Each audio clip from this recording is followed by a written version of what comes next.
오늘 말씀 제목은 믿음을 개혁하라입니다.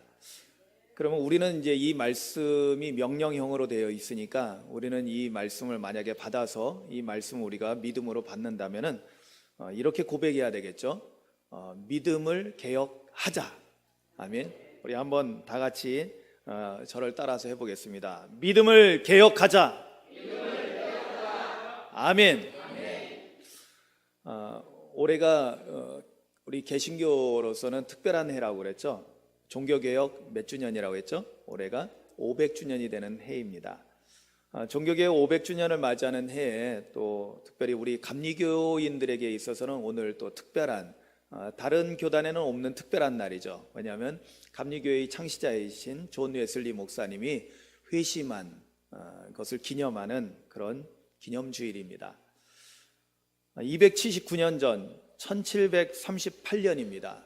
정확하게는 5월 24일인데요.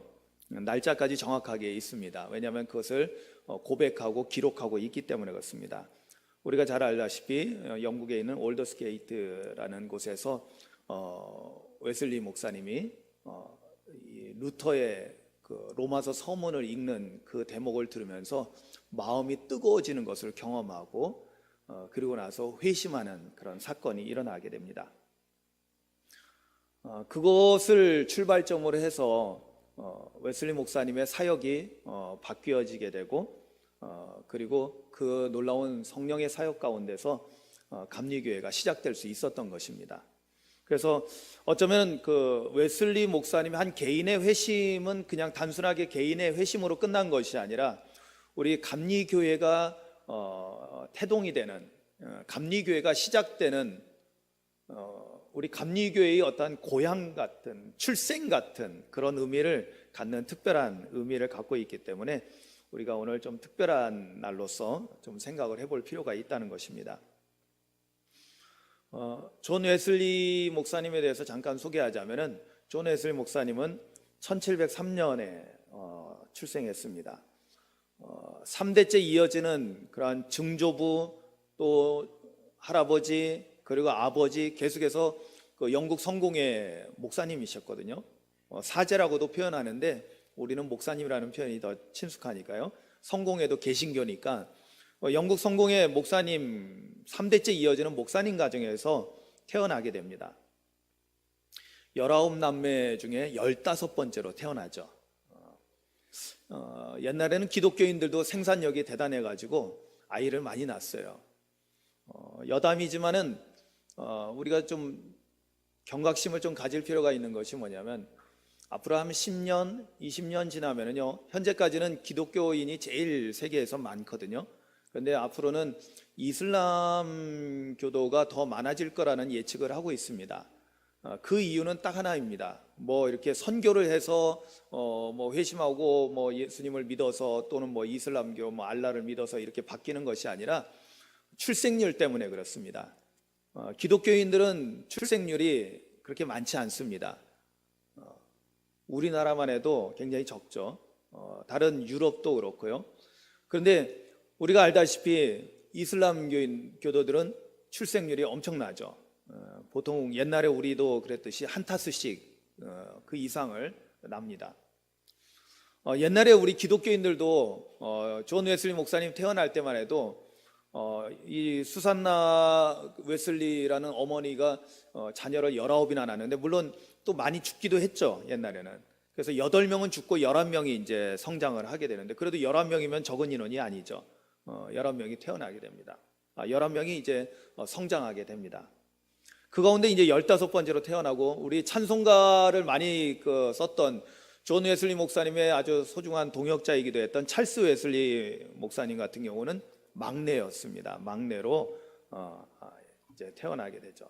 막내가 아니라 18번째, 막내에서 바로 앞에 18번째로 태어납니다. 아버지가 사무엘 웨슬리인데요. 그 사무엘 웨슬리 같은 경우는 부친이 빨리 돌아가셔서 어려운 시절을 겪게 되고 그렇지만은 집안 대대로 좀 굉장히 똑똑했던 것 같아요. 왜냐하면 증조부도 또 조부도 또 아버지도 그리고 웨슬리도 또 찰스 웨슬리 동생도 다 옥스퍼드 대학 출신입니다. 거기서 신학과 의학을 공부하고 또 할아버지 같은 경우는 그곳에서 동양 언어 또 공부하고 그렇게 해서 옥스퍼드에서 공부를 했었죠. 아마 집안의 가문의 전통이었는지 웨슬리 목사님도 목회자가 되기 전에 이미 17살에 옥스퍼드에 입학해서 신학을 공부하게 되고요. 그리고 25살의 나이에 목사 안수를 받게 됩니다. 우리가 잘 알다시피 웨슬리 목사님은 아버지의 영향도 물론 많이 받았겠지만은 그리고 조상들의 이제 영향을 많이 받았겠지만은 존 웨슬리 목사님에게 가장 영향력을 미친 사람은 당연히 어머니였습니다. 수산나 웨슬리죠. 근데 이 수산나 웨슬리도 목사님의 딸로서 태어나서 자랐고, 특히 이 수산나 웨슬리는 영국의 청교도들이 있죠. 청교도의 영향을 많이 받았던 그런 사람이었습니다. 그래서 수산나는 어려서부터 굉장히 이러한 철저하게 청교도 교육을 받은 사람이었기 때문에 그 어머니에 의해서 교육을 받은 웨슬리 목사님도 삶 속에서 철저하게 어렸을 때부터 청교도 교육을 받고 자라왔던 것입니다. 그래서 시간을 지키는 문제라든지 이런 거는 아주 철저했죠.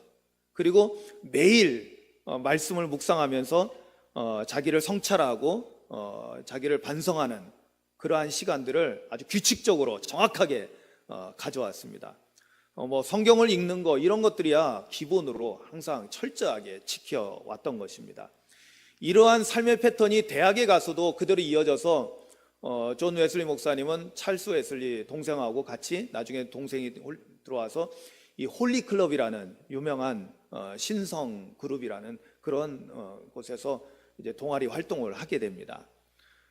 그때 어떤 일이나 중요한 사건이 나오기 때문에 제가 말씀드리는데요. 그때 워낙 철저하게 이 홀리클럽에 있던 친구들, 웨슬리를 비롯한 모든 그 홀리클럽에 소속된 사람들이 아주 규칙적으로 아주 정확하게 시간 딱 맞춰서 항상 모여서 같이 예배드리고, 시간 딱 되면 모여가지고 같이 기도해야 하고, 시간 딱 되면 모여서 같이 성경 공부하고, 이렇게 아주 철저하게 규칙적으로 하루의 삶을 탁탁탁탁 나눠가지고 정확하게 지켜서 행하니까 주변에 있는 친구들이 그 친구들을 보면서 아이, 저 친구들은 아주 그냥 규칙쟁이들이야 라고 약간은 조롱 섞인 말로 그 이름을 불렀던 것이 오늘날 우리가 감리교회라는 그 명칭이 태동하게 되는 그 명칭이 된 것입니다. 그게 뭐냐면 바로 메소디스트라는 단어였습니다.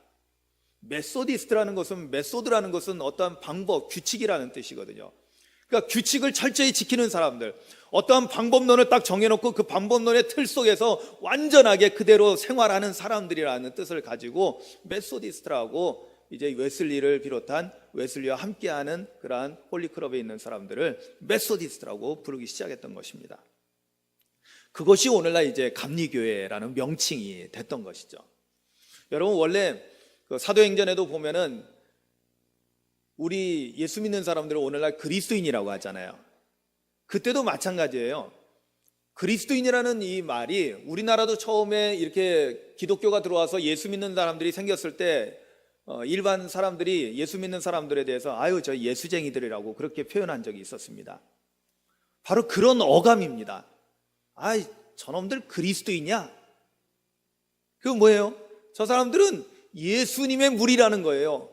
예수님만 따르는, 예수님을 주님으로 섬기는 그런 무리들이라고 약간 조롱 섞인 말로 했던 것이 오늘날 우리 그리스도인이라는 그런 명칭이 됐고 오늘날 우리의 정체성이 되기도 한 것입니다.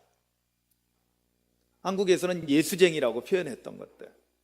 그런데 마찬가지로 감리교인이라는 이 표현도 메소디스트라는, 사실은 굉장히 약간은 조롱 섞이고 비아냥거리는, 아이, 저놈들은 너무나 철저하게 규칙적으로만 살아 라고 이야기하는 참 빡빡한 사람이라는 그런 의미를 가지고 있는 그런 의미로서 이제 감리교인이라는 그런 명칭이 생겨나게 됐던 것입니다.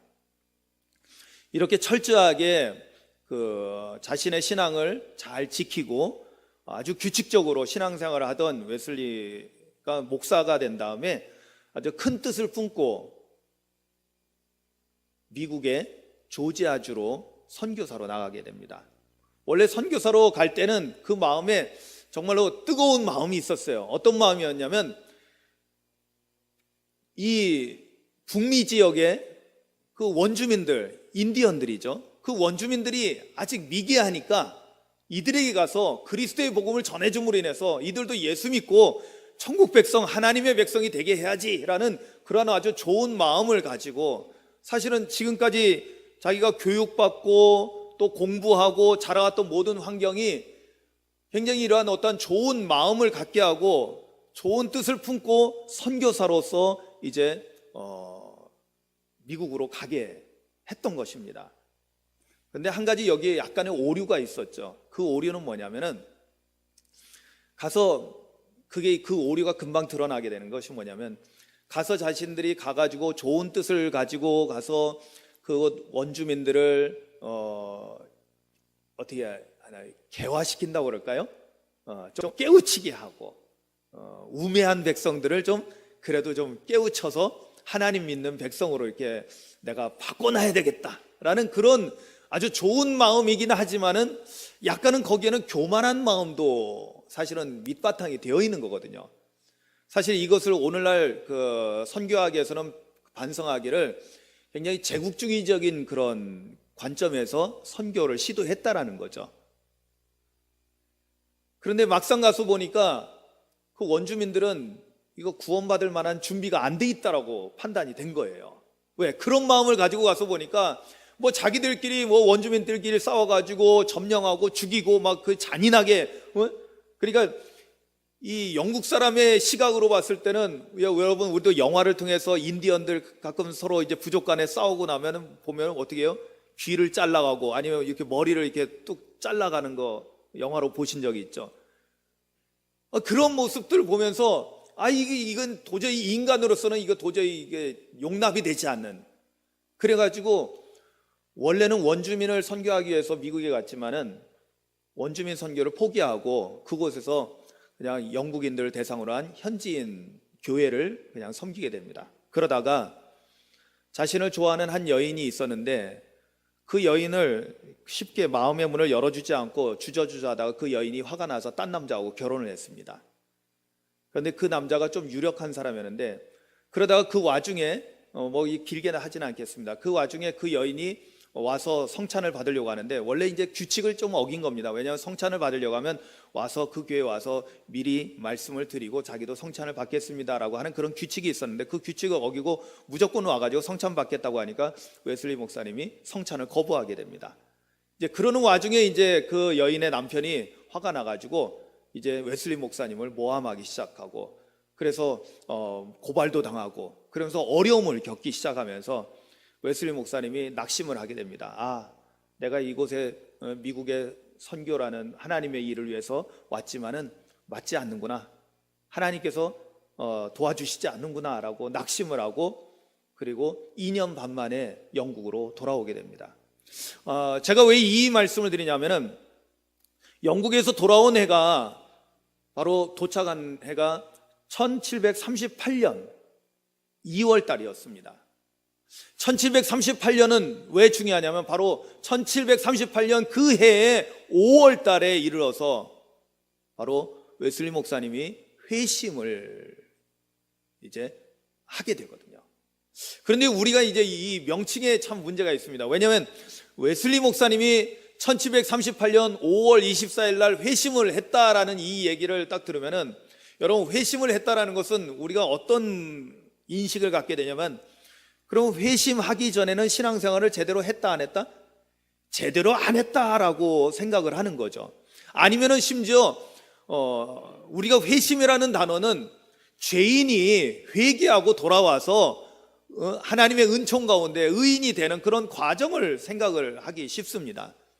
그렇지만은 정확하게 말씀을 보고 있으면은요, 웨슬리 목사님의 이러한 전기를 보면서 다시 저도 이제 말씀을 준비하면서 다시 한번 책을 뒤적거리면서 이렇게 보면서 여전히 제 마음속에 드는 것은, 이 웨슬리 목사님의 회심은 우리가 생각하는 회심하고 사뭇 다르지 않은가라는 생각이 들었어요. 왜냐하면 우리가 이야기하는 존 웨슬리 목사님의 회심이 1738년 5월 24일 날 일어나는데, 그런데 그 이전에 그러면은 웨슬리 목사님은 신앙생활 제대로 안 했느냐? 아니죠. 엄청나게 지금 오늘날 그 어떤 누구보다도, 어떤 목사님들보다도 더 열심히, 더 성결하게, 더 아주 거룩한 삶을 살려고 애를 썼다는 것입니다. 대학 시절에 홀리크럽뿐만 아니라 얼마나 규칙적으로 그렇게 신앙생활을 했으면 메소디스트라는 그러한 별명을 얻기도 했고요. 그리고 정말로 큰 뜻을 품고, 여러분 지금이야 비행기 타고 금방 영국에서 미국을 갈 수 있지만은 그때 당시는요 57일간 항해를 하면서, 그것도 엄청난 풍랑을 겪으면서 죽을 고비를 넘기면서, 그러면서 선교사로 가가지고 그 미개한 사람들과 이제 선교를 하려고 했던 것입니다. 물론 그것이 제대로 되진 않았지만은, 여러분 그러한 그 선교사의 열정을 가지고, 여러분 지금도 그렇겠지만은 1700년대에 선교사로 나간다는 것은 사실은 목숨을 거는 일이거든요. 100여 년 전에 우리나라에, 이 한반도 땅에 선교사들이 왔을 때 사실은 처음에 선교사들은 죽임을 당하는 일들이 비일비재했거든요. 하물며 여러분 279년 전에, 아니 280년 전 이전이죠. 2년 반 전에 그것입니까? 목숨을 걸고 선교사로 나갔던 것입니다. 그런 신앙을 가지고 있는 존 웨슬리 목사님이 회심이라뇨? 이게 도대체 뭘까요? 근데 여기에는 중요한 의미가 있습니다. 그것은 뭐냐면, 저는 이 모든 웨슬리 목사님의 이러한 과정이 하나님의 놀라운 계획 속에 있다라는 사실입니다. 아멘. 그러니까 이 회심이라는 사건은 사실은 단순한 의미를 갖는 것이 아니라 웨슬리 목사님의 어떠한 변화가 있었다라는 것은 분명하게 우리에게 알려주고 있는 것이죠. 근데 이 변화라는 것은 단순한 바뀌어지는 것이 아니라 영어로 말하자면은 뭘 말하냐면 correct라는 단어입니다. 그것은 뭐냐면 바로 잡는다라는 뜻을 가지고 있죠. 제가 엊그저께 1박 2일로 우리 감리교 신학생들 1학년생들 이제 영성 수련회가 여기 강화 말씀의 집에 있어서 저도 이제 지도교수로 같이 참석해서 같이 1박 2일을 같이 지냈습니다. 개회 예배 설교가 원래 30분 잡혀 있었는데 시간이 변경돼서 1시간이 넘게 개회 예배 설교가 있었어요. 그런데 그 이유는 영화를 한 편을 보여주면서 우리 감리교회 역사 전공하시는 아주 유명한 우리 이덕주 교수님이 학생들에게 영화를 보여주면서 거기에 있는 메시지를 가지고 말씀을 설교를 하시는 거였어요. 저도 맨 뒤에 앉아가지고 같이 보면서 제가 참 인상에 남았건 뭘 봤냐면은 그 카핑 베토벤이라는 영화가 있었거든요. 카핑 베토벤이라는 영화는 뭐냐면 베토벤의 그 악보를 카피해주는, 정서해주는 그 한 여인에 대한 이야기입니다. 당시에 여자가 음악한다라는 것은 당시 시대에서는, 베토벤 시대에서는 허용이 되지 않는 그런 시대였어요. 그런데 베토벤이 이제 귀도 먹고 막, 그러니까 여러분 아시다시피 이 막 작곡하고 막 예술하는 사람들은 자기가 영감이 떠오르면 막 그냥 악보를 만들잖아요. 근데 이분들은 다시 모든 사람들이 이제 연주를 하려면 그걸 정서를 해가지고 악보를 다시 정리를 해가지고 그걸 보여줘야만이 연주를 할 수 있는데, 이제 그걸 해줄 사람이, 왜냐하면 베토벤이 그걸 할 시간이 없거든요. 그래서 이제 자기 아는 친구한테 사람을 보내달라고. 근데 이때 어떤 사람이 오게 되면 한 여인이 오게 됩니다. 근데 이 여인이 왔을 때 처음에 베토벤은 인정을 하진 않아요. 인정하지 않아요. 왜? 여자니까. 여자라는 이유만으로 무조건 일단은 사람이 그냥 심부름꾼으로 알고 자기 일을 도와주러 온 사람이라고 아예 받아들이지는 않습니다. 그런데 한번 자기가 한 거를 봐달라고 하면서 그 여인이 자기가 악보를 정리한 거를 보여줍니다. 물론 베토벤의 악보죠. 베토벤의 악보를 이렇게 딱 보면서 보니까 비장조로 해야 될 악보를 그려놨는데 이 여인이 비단조로 바꿔가지고 이 악보를 그려온 겁니다. 그래서 그 얘기를 뭘 하다가 왜 바꿨냐라고 이야기를 할 때 이 여인의 대답이 제가 정말 기억이 나는 거예요. 그래서 오늘 제가 그 단어를 쓰는 겁니다. 이 여인이 뭐라고 하면 나는 체인지한 것이 아니라 커렉트한 거다라고 얘기합니다. 무슨 얘기냐? 나는 당신의 악보를 내 마음대로 막 바꾼 것이 아니라 교정을 봐서 바르게 잡은 거라는 거예요. 베토벤이 깜짝 놀라는 거예요. 왜냐하면 자기 마음에는 단조로 해야 되는데 당시의 관습상 그 음악 풍토상 이거는 단조로 받아들이지 않고 다 사람들이 다 장조로 하니까 예 그래 니네들 하고 싶은 대로 해라고 장조로 그냥 만들어 놓은 건데 이 여인은 베토벤의 그 마음을 그 음악 세계를 이해를 하고 있었던 거예요. 얼마나 기특해요. 여러분 보세요. 자기 마음은 단조인데 그냥 악보를 그릴 때는 어쩔 수 없이 연주하는 사람들을 위해서 장조로 해놨는데 이 여인은 그 베토벤의 마음을 알고 내가 코렉트한 거다, 바로 잡은 거다 라고 이야기를 한 거예요. 자, 그렇습니다. 여러분, 오늘 제가 웨슬리 목사님에 대한 이야기를 하면서 이 웨슬리 목사님의 회심이 어떤 의미냐, 단순하게 체인지되고 바뀌어진 것이 아니라는 것입니다. 이것은 뭐냐면 바로 커렉트하는 것, 즉 바르게 잡는 일이었습니다. 할렐루야. 그렇다면 그 이전에도 웨슬리 목사님이 열심을 가지고 열심히 신앙생활을 했는데 선교사로까지 다녀왔는데 그런데 웬 회심입니까?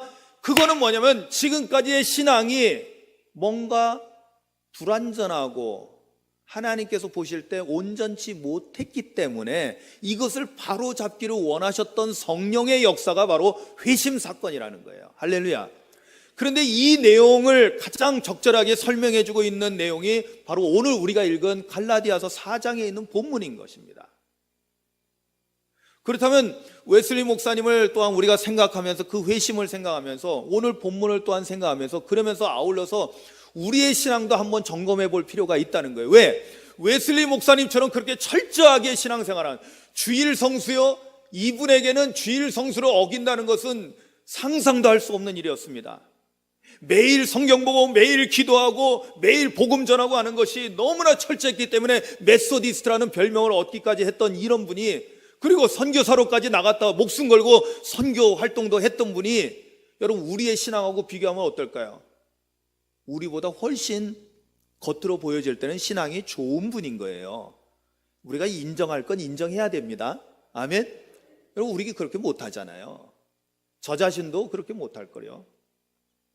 그런데 그럼에도 불구하고 하나님께서는 이러한 웨슬리 목사님의 그러한 신앙을 커렉트 하신 거예요.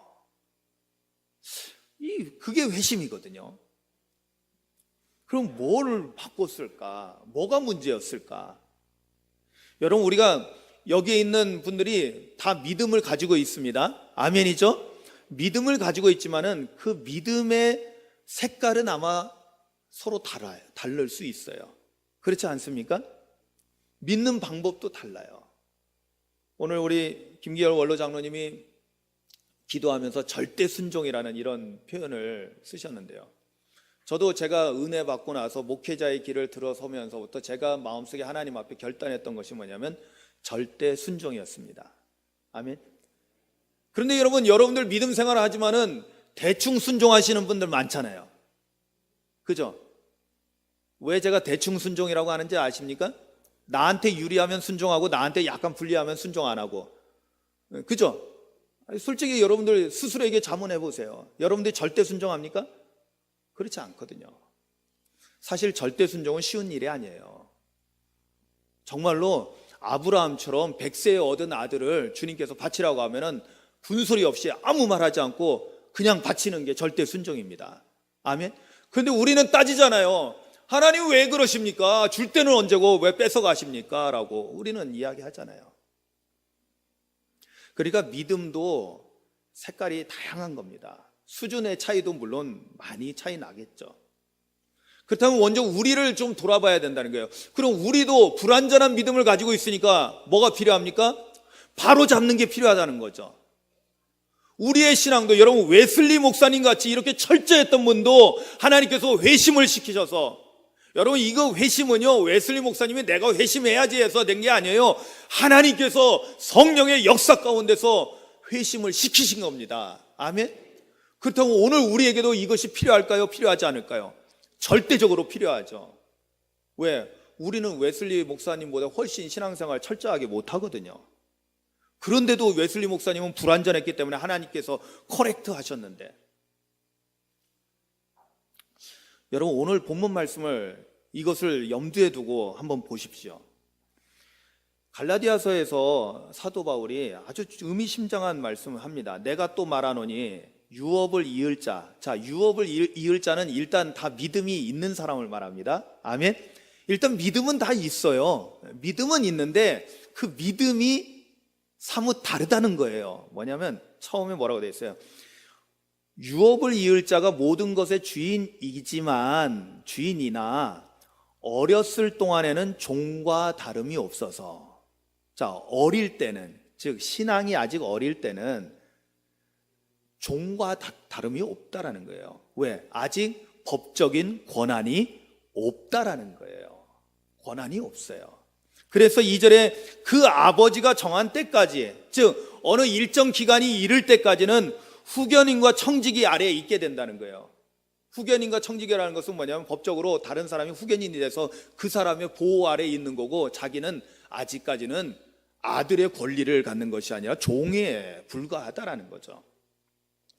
그래서 3절에 이와 같이 우리도 어렸을 때 이 세상의 초등학문 아래에 있어서 종노릇 하였더니라고 말합니다. 그래서 오늘날 우리의 신앙의 양태에 대해서 말하는 거예요. 우리도 신앙적으로 어렸을 때에는 이 세상의 초등학문 아래에 있어서 종노릇 했다라고 말씀하고 있는데, 여러분 이 초등학문이 뭘 의미하냐면 바로 율법을 말하는 거예요. 율법 아래에 있을 동안 우리는 그 율법 아래에서 우리는 종노릇 할 수밖에 없었다라고 이야기를 하고 있는 것입니다.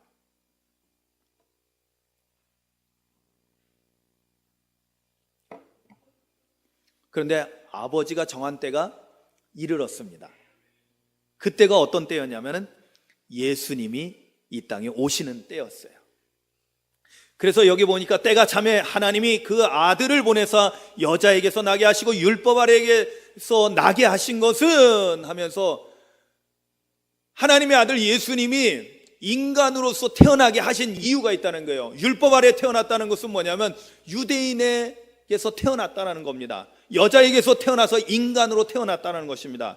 그런데 그렇게 한 이유가 뭐냐? 5절에 그 답이 나오는데 율법 아래에 있는 자들을 속량하시고, 할렐루야.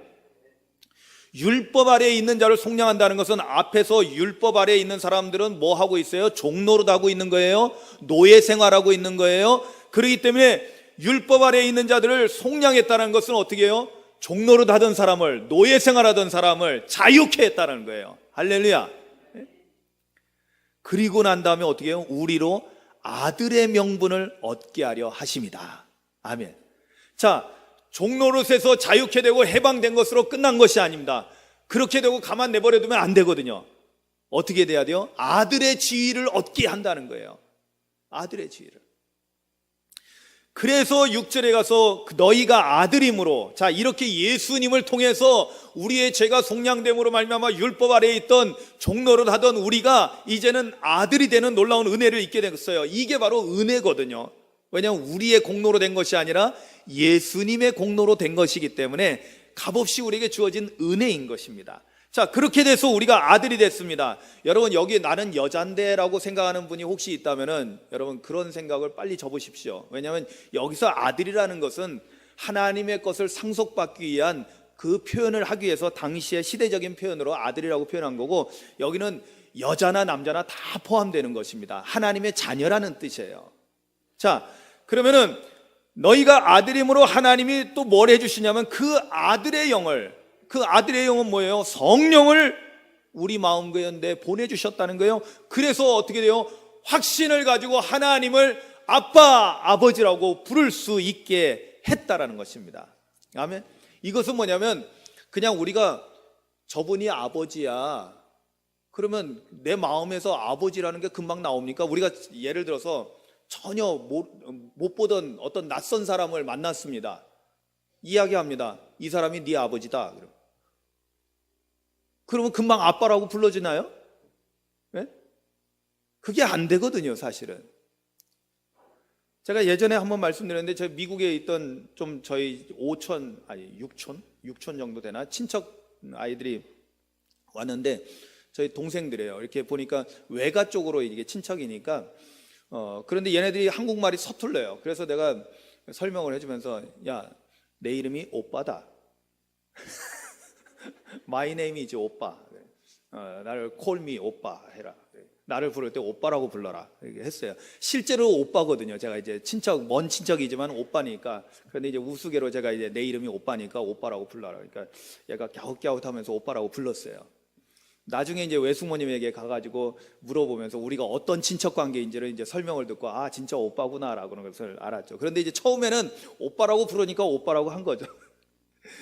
갸우뚱 하면서 오빠라고 하는 거예요. 왜냐하면 아마 이 친구도 오빠라는 단어가 뭘 의미하는지는 알고 있었던 것 같아요. 그런데 이제 제가 한 집에서 살고 있고 분명히 어떤 관계이긴 관계인데 어떤 관계인지는 정확히 모르겠는데 오빠라고 하라니까 내가 손이가 되고 그러니까 오빠라고는 한 것 같습니다. 그런데 갸우뚱 하면서 진정으로 오빠가 아닌 거죠. 정말로 우리가 같이 태어나서 같이 치고받고도 하면서 그러면서 자라나면은 당연히 오빠죠. 당연히 누나고요. 같이 지내왔으니까. 여러분, 우리가 어머니 아버지 밑에서 슬하에서 자라나면은 그 엄마 아빠에 대해서 뭐 의심을 가지고 이 사람이 진짜 내 아빠인가 하고 이렇게 뭐 갸우뚱해 하지 않잖아요. 그죠? 하진이가 우리 이 권사님 보면서 가끔 아빠일까 아저씨일까 이런 생각 하나요? 아니요, 전혀 그러지 않잖아요. 그죠? 당연히 아빠죠. 그냥 태어나면서부터 당연히 아빠인 거예요. 얘네들이 말을 하기 시작하면서 조금도 추워도 의심 없이 아빠가 되는 거예요. 그런데 여러분, 우리는 하나님을 사실은 어떻게 해요? 예수님께서 가르쳐 주셨거든요. 이제는 아버지라고 불러라. 하늘에 계신 우리 아버지.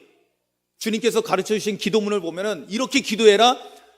하늘에 계신 우리 아버지라고 기도해라. 할렐루야. 그런데 여러분, 지금은 우리가 다 알고 있으니까 이제는 너무나 우리가 그냥 당연하게 그냥 하늘에 계신 우리 아버지 그러지만은, 여러분, 당시에 유대인들에게 있어서는요, 거룩하신 하나님을 어떻게 아버지라고 그래요? 지존하신 하나님을. 말도 안 되는 거예요. 왜냐하면 당시에는요, 성경을 필사를 할 때 하나님이라는 이름이 나오면은요, 그냥 쓸 수도 없었어요. 가서 목욕 재배하고 재개하고 와가지고 쓰면서도요, 글씨로는 써놓고도 읽을 수가 없었어요. 감히 인간의 더러운 입에 어떻게 하나님의 이름을 올립니까? 그래서 우리가 여호와라고 번역되어 있는 것을 일단 많은 학자들은 야훼라는 그 단어가 더 발음이 더 정확하다라고 이야기하지만은, 우리가 야훼인지 여호와인지 정확하게 알 수 없는 것은 뭐냐면, 이 사람들은 글씨는 이렇게 써놨지만은 한 번도 읽어본 적이 없는 거예요. 왜? 하나님의 이름을 우리가 함부로 어떻게 이 더러운 죄인이 입으로 부를 수 있어요? 그래서 모음을 나중에 쓰면서 어떻게 읽었냐면 아도나이라고 읽었어요. 아도나이라는 것은 주님이라는 뜻인 거예요. 그러니까 하나님의 이름은 감히 불려질 수가 없었어요. 이 정도로 하나님은 높고 우리 인간은 너무나 낮았는데 어떻게 아버지라고 해요? 그런데 예수님은 아버지라고 해라. 그러니까 가르쳐 주니까 해야 되잖아요. 아버지 하지만은 이게 와닿을까요? 아니요, 와닿지 않습니다. 갸우뚱 하는 거죠. 그런데 놀라운 일이 일어나죠. 성령을 받게 되니까, 하나님의 영이 우리 안에 들어오니까, 아, 정말 그렇구나, 하나님이 나의 아버지시구나, 할렐루야, 이걸 깨닫게 되는 거예요. 그래서 천국이, 하나님 나라가 내 거구나, 내가 그 나라를 유업으로 물려받을 자구나라는 것을 알게 되는 거예요. 그래서 당당해지는 거예요. 천국 갈까요? 못 갈까요? 이거는 이제는 수준을 넘어선 겁니다. 천국이 이제는 내가 상속받을 상속분인 거예요. 나는 당당한 상속자라는 것을 알게 되는 거예요. 그러니까 아빠라는 표현은 아버지라는 표현하고는 사뭇 다르죠. 친밀한 그런 관계를 의미하니까 당연히 성령을 받게 되니까 아빠, 아버지라고 부를 수 있게 된다는 거죠. 어떻게 된 거예요? 보세요.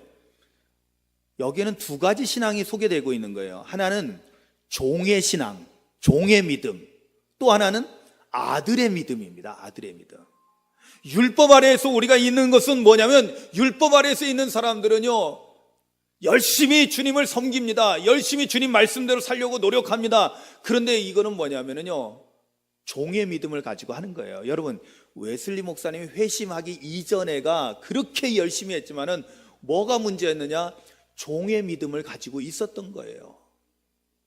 그런데 하나님은 우리의 아버지시기 때문에 우리가 당당하게 아들로서 살아가기를 원하셨고, 또한 하나님 나라 천국을 유업으로 물려받을 자로 살기를 원하셨던 거죠. 아멘이죠. 그래서 회심시킨 사건을 통해서 뭐가 이루어지느냐? 종의 믿음에서 올바르게 커렉트한 것이 뭐냐? 바로잡은 것이 뭐냐? 아들의 믿음으로 바뀌어지는 거예요. 이게 진짜 바뀌는 거죠. 올바르게 바뀐 거죠. 그렇다면 여러분, 우리가 오늘 말씀 제목은 믿음을 개혁하라고 했어요. 개혁.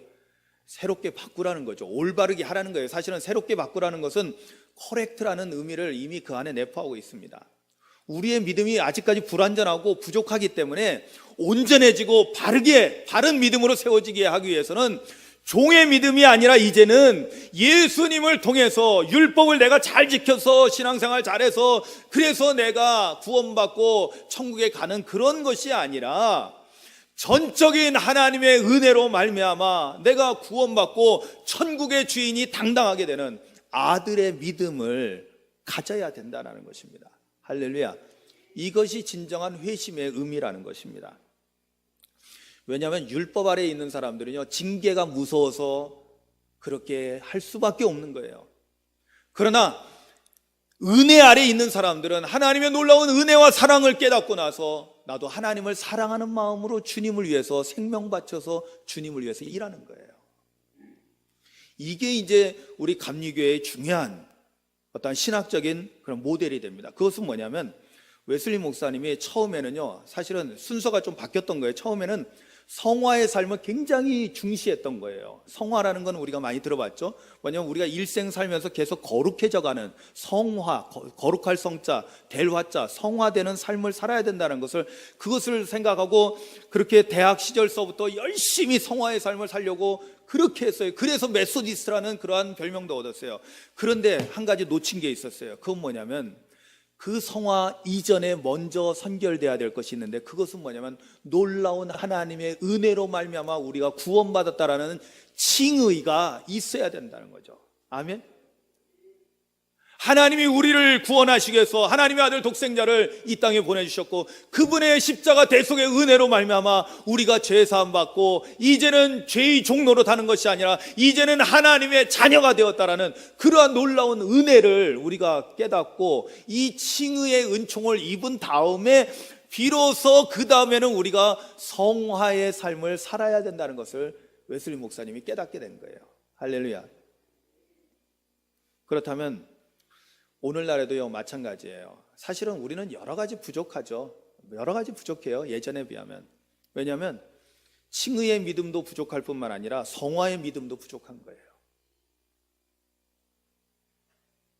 왜냐하면 우리는 사실은 종의 믿음도 사실 제대로 갖지 못했던 것 같아요. 종의 믿음은 절대 순종해야 돼요. 왜요? 순종 안 하면은 혼나거든요.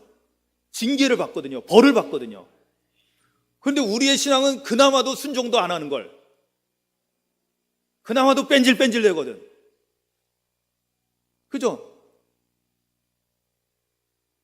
여러분, 먼저는 하나님의 은혜고요. 아멘. 그래서 칭의의 은총을 받는 거고, 그 다음에는 성화의 삶을 살아야 된다는 것을 깨닫기를 주님의 이름으로 축원합니다. 그런데 이것이 되어가는 과정이 뭐냐면, 우리의 믿음의 모습이 종의 믿음에서 아들의 믿음으로 바르게 잡혀져야 된다는 것입니다. 이것이 믿음의 참된 개혁이라는 거예요. 할렐루야. 이것이 오늘날 우리 모든 감리교인들에게 있어서 존 웨슬리 목사님이 279년 전 회심을 했다고 그러는데, 이 회심이 뭐냐? 바로 부족했던 신앙, 그렇게 열심히 했지만 불완전했던 신앙을 바로잡는, 커렉트하는, 그래서 종의 믿음에서 아들의 믿음으로 바르게 개혁되는 그러한 사건이었다는 것입니다. 그럼 오늘 우리에게도 이러한 놀라운 사건이 있어야 될 줄로 믿습니다. 우리의 신앙이 아들의 믿음이 되기를 소망합니다. 하나님을 아빠 아버지라고 부르면서 친밀하고요, 그리고 하나님 나라를 내가 유업으로 물려받았다는 것에 대해서 추호도 의심하지 않는, 마지막 7절 결론으로 그러므로 내가 이후로는 종이 아니요 아들이니. 아멘. 여러분, 이때 우리가 큰 소리로 아멘 해야 돼요. 예수님 이후로는 종이 아니고 아들입니다. 아멘. 딸들도 아멘 하셔야 돼요. 예? 우리 모두 이제 하나님의 자녀입니다. 그러면 아들이면 뭐예요? 하나님으로 말미암아 유업을 받을 자다. 이게 무슨 얘기냐면 하나님 나라를 상속받을 자라는 거예요. 하나님 나라가 누구 거예요? 저와 여러분들의 것입니다. 할렐루야. 왜? 우리가 하나님의 아들이 되었거든요. 우리가 하나님의 자녀이거든요. 이 신앙을 가지고 살아가는 것이 참된 믿음의 사람으로 살아가는 것이요, 능히 세상을 이기고 마귀를 대적하여 물리치는 승리자가 된다는 것을 깨닫고요, 이 굳센 믿음을 가지고 살아가는 저와 여러분들 되시기를 주님의 이름으로 축원합니다.